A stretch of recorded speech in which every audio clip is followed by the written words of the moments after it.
প্রাচীনকালের আসসালামু আলাইকুম। প্রাচীনকালের একটা শল্য চিকিৎসা আপনাদেরকে দেখাবো। এটার নাম হলো ত্রিফলা বলা হয়। মানুষ আগে এগুলি খেত বানিয়ে দোকান থেকে কিনে এনে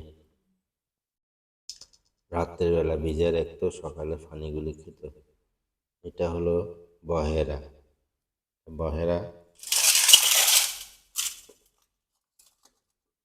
এগুলা আনলাম গাছ থেকে টোকাই আনলাম। এগুলা হলো বহেরা।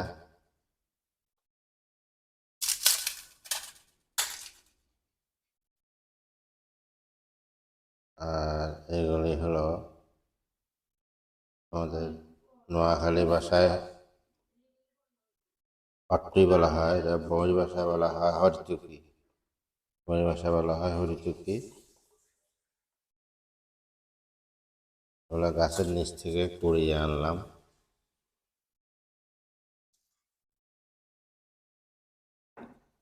আর এগুলি হলো আমলকি, বাজার থেকে কিনে আনলাম কেজি 150 টাকা করে।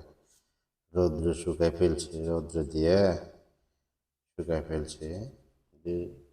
হরিতুকি এখনো শুকায় নাই, মাত্র গতকালকে আনলাম। আর যা হালকা একটু শুকিয়েছে।